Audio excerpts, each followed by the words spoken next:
The snow never stopped falling that day. Not in the woods, not on the hill, not even on the old stones where Hodor had died. Bran had seen too much by then, too many faces lost, too many voices silenced by winter's long, cold hand. But nothing hurt like Hodor. Nothing stung the way watching him die had stung. He had screamed his name, his only word, while holding the weight of death back with nothing but a body and love. And then, silence. They thought it was over. That his sacrifice meant something eternal, that Hodor's soul would rest, finally free from the time-sick loop that had broken him. But the truth about this world was colder than even the snowstorm swirling around them. Somewhere beyond the wall, in that cursed land where nothing stays dead, something found him. It was near the cave of the three-eyed raven, just weeks after. Bran and Meera had escaped. The Night King was searching, always searching, for Bran, for magic, for anything that could bring the long night closer. In a shadowed grove of ancient pines, the dead had gathered again. They moved without sound, without pain, without hesitation. And in the center of them stood something massive, broken and frozen, stiff as stone. It was Hodor, but it wasn't. His skin was pale as death, his lips cracked with ice. His eyes were no longer kind or confused. They were burning blue. The blue. That meant he had been touched, claimed, changed. The White Walkers didn't just raise the dead, they corrupted them. And when they found Hodor's body, half eaten by crows, bones snapped but soul still echoing, they saw not just meat, but memory. The Night King placed a hand upon Hodor's chest. For a long moment, nothing happened. Then the ground trembled, slightly beneath him, and the body that had once held the door began to move again, but now it wasn't holding the door to save Bran. Now he would open it. Meera didn't believe the stories at first. Travelers from the north said they'd seen a giant, twisted thing with half a face dragging the dead behind it. A creature too big to be a man, but too slow to be a bear. They called it the Door Walker, because it smashed down every gate in its path. Wood, steel, stone, it didn't care. It broke doors the way it had once held them. Bran said nothing when he heard the rumors. But something inside him broke, quietly. If the Night King had reached Hodor, then it meant their escape wasn't victory. It was bait. One night, as they camped by a ruined tower near Wintertown, Bran had a dream. Or maybe it was a vision. He saw a door, rotted, nailed shut with old iron bars. On the other side, something was pounding again and again, and every time it hit, the wood splintered a little more. Then Bran heard the voice. Deep, strangled. Wrong. Hodor. Not like before, not innocent. This time it sounded more like a threat, like a memory turned against him. He woke up screaming, and from that night on the storm began to follow them. Something was coming south, something heavy, something slow but unstoppable. It didn't ride with the other whites. It didn't hide in the shadows. It marched openly. Doors meant nothing to it now. Walls crumbled when it pushed. People ran when they saw it coming. And worse, some didn't. Because when Hodor came back, he remembered just enough to hesitate.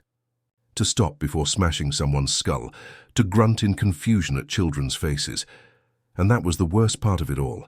He still had a piece of himself, and that piece was screaming silently inside a body made for war. The wind was cruel. The night they reached the village of Tall Pines. It had once been a quiet outpost, known for nothing more than smoke from its chimneys and the smell of boiled cabbage that seemed to hang in the air year-round. Now it was a place of silence. No firelight, no smoke, not even the rustling of dogs or chickens. Bran and Meera stood on the edge of the tree line, staring at the ruins with hollow eyes. "There's no blood," Meera whispered, stepping carefully over an overturned cart. Bran nodded slowly. "No need for blood when they don't even resist." Tall Pines hadn't been attacked. It had been emptied. Doors lay flat on the ground, blown off hinges. Every home's entrance had been smashed, not burned, not picked, smashed, as if something enormous, angry and deliberate had come through. They found the villagers in the square, frozen solid, every one of them standing, as if they'd been told to wait in line for death. Some had tears frozen on their cheeks. Some looked like they'd been praying. All had their eyes open. That's when Meera saw it. Drag marks, deep, wide furrows in the snow that started in the village and led into the trees.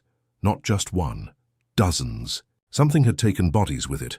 Bran stared into the woods with a look Mira had come to dread, the still, cold look of the seer. "They followed him," Bran said. "He didn't kill them, not all of them. Some went willingly." She turned sharply. "What the hell do you mean willingly? No one follows the dead." But Bran's face didn't change.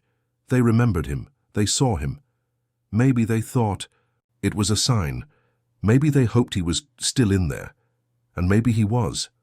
Somewhere deep inside the frozen body, the soul of Hodor flickered like a dying candle in a storm. But it wasn't enough to stop the rot. The Night King hadn't just raised him, he'd twisted him, made him something special, something terrifying. He was the one who opened doors now, for the dead. North of the wall, the legend was growing. A whisper passed from lips too cold to move. The one who leads the children, villagers who disappeared without violence. Entire. Camps gone without a trace, save one thing, wide dragged footprints, and the crying of a giant in the trees. Bran felt the pain rising in his chest, a deep guilt that wouldn't go away. Because Hodor had died for him, and now he was being used for something dark and cruel. Bran had once changed his mind, torn his past apart. Now he wondered if he'd torn something else when he broke Hodor, something the Night King could use. "He's coming," Bran whispered, almost to himself. Mira looked around. "There's no trail, no signs." "He doesn't need trails. He doesn't need maps. He remembers me." Bran knew the Night King was using Hodor to draw him out. This wasn't just strategy, it was personal. A cruel joke in the middle of a nightmare. A mockery of the boy who once saved the world, being led to his end by the man who had once saved him. Later that night, as Mira slept by a small fire, Bran sat awake under a bare tree. His hand trembled as he reached into the snow, drawing a rough door with his fingers. He whispered the name once, Hodor, and in the distance, so far it might have been imagined, there came a sound, slow, heavy, wrong. Who? Dr. Bran's heart nearly stopped, because this time the voice wasn't angry, it was sad. The next morning the fire was dead, and so was the silence. A sound rolled through the forest, low, grinding, like the moan of a dying mountain. Mira was already standing by the time Bran opened his eyes. Her spear was clutched tight, jaw set, but the fear in her eyes betrayed her. "You heard it too," she said. Bran didn't answer. He didn't have to. That sound didn't belong to any wildling or beast. It was something bigger, slower, like the earth itself was groaning. Bran stood, brushing snow from his cloak, staring into the trees. "He's close." They didn't speak again as they broke camp. Every step felt heavy. The snow seemed to hush the world around them, as if the forest was holding its breath.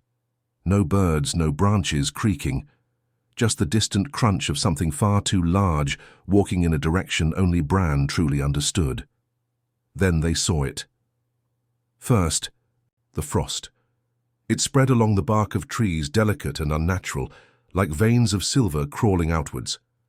Next, the shadows, figures in the distance, dozens of them, moving slowly between trunks like ghosts. Not fast, not hungry, just there, patient and endless. And finally, him. He didn't come charging through the woods. He didn't run, roar, or swing a weapon. He simply arrived, a massive figure parting the trees like a drifting glacier.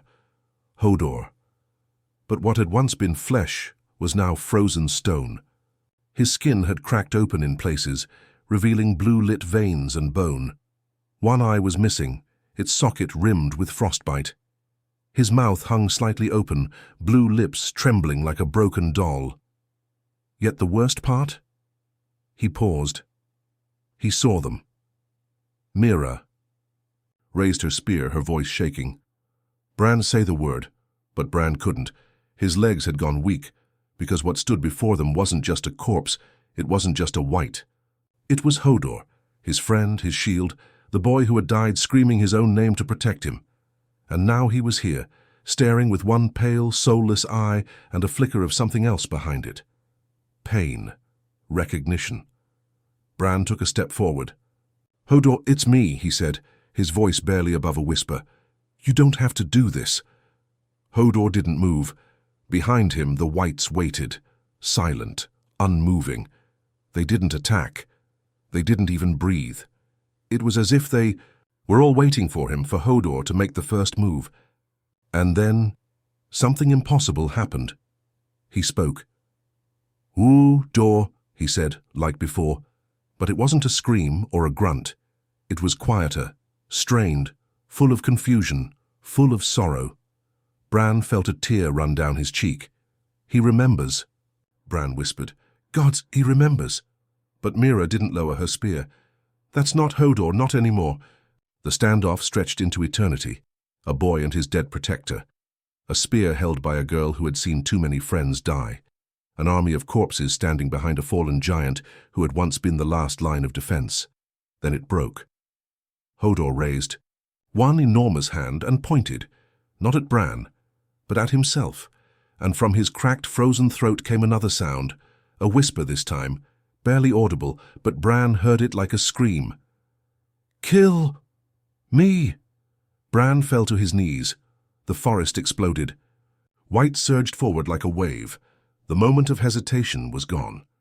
Whatever sliver of soul had surfaced was crushed under the weight of the Night King's will. Mira screamed, swinging her spear, carving through the first two. Bran tried to stand, but something heavy slammed into him from behind. Chaos, snow, blood, and in the middle of it all Hodor watched, frozen, silent. The world had gone white. Screams drowned beneath the howl of wind and the thunder of undead feet. Bran barely registered the weight pinning him to the ground. His face pressed into the cold snow, breath shallow, ribs aching. Mira's voice pierced through the noise. "Bran, get up!" He couldn't. Not yet. She fought like a trapped animal. Her spear danced between the dead, but they kept coming, so many.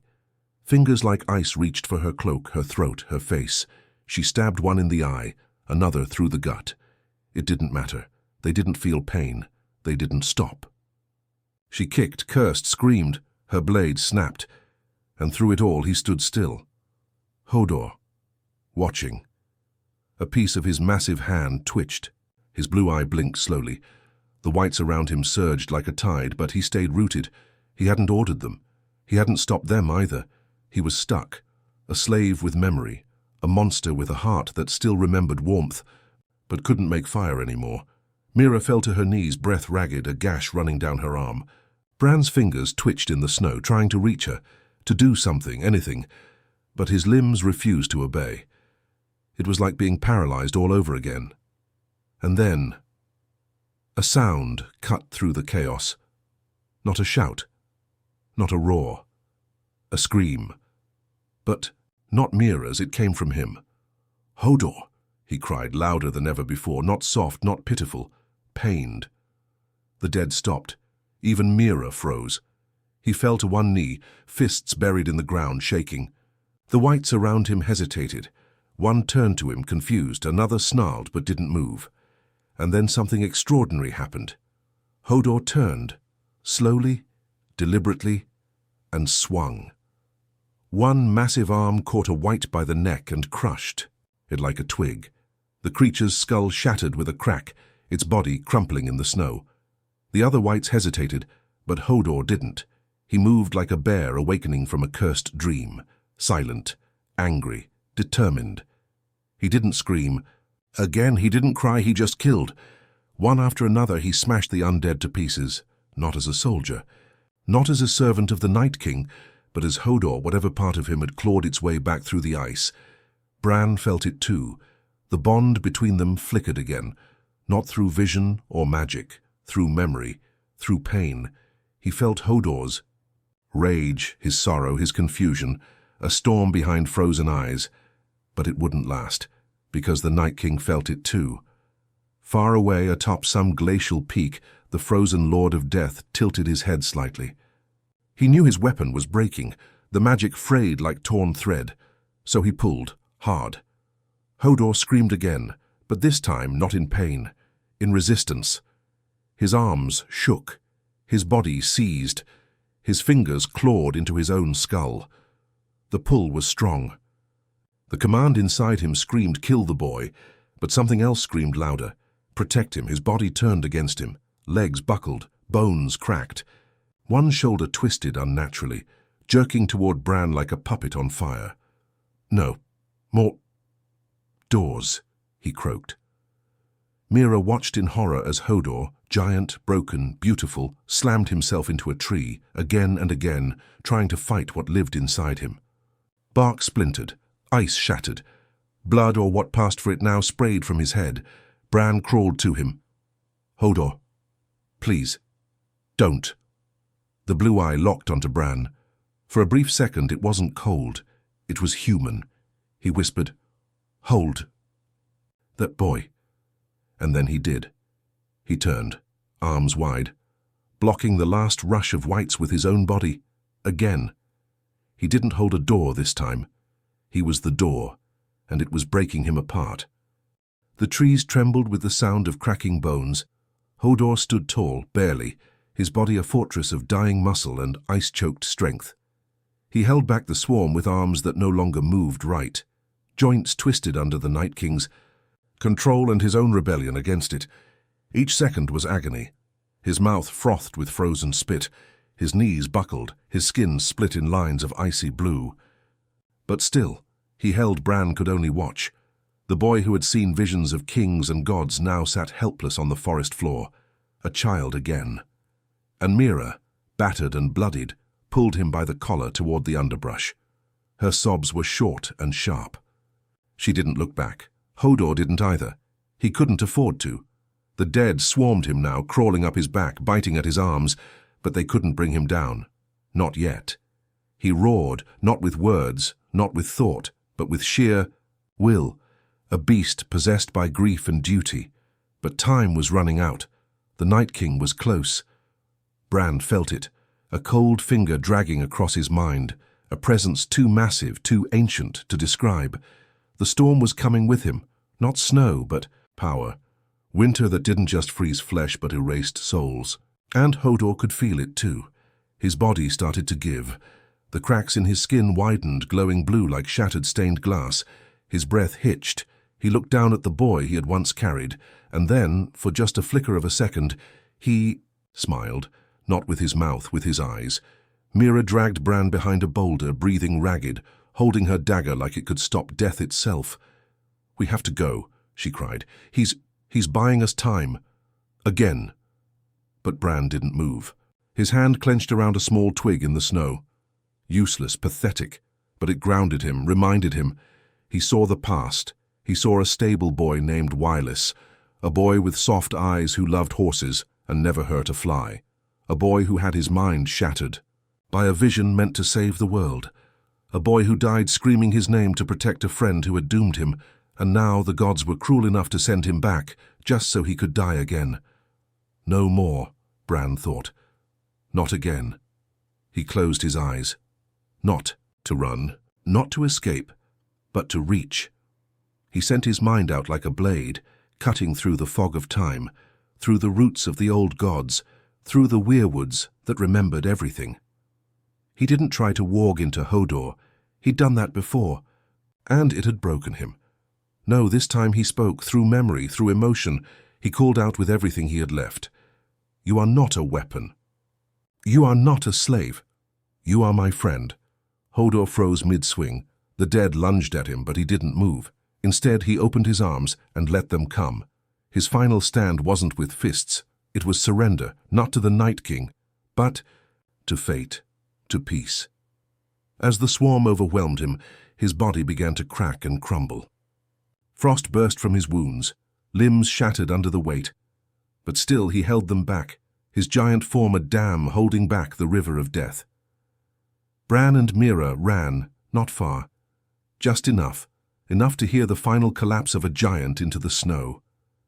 Enough to feel the wind shift as the Night King's presence receded just slightly, denied his prize once more.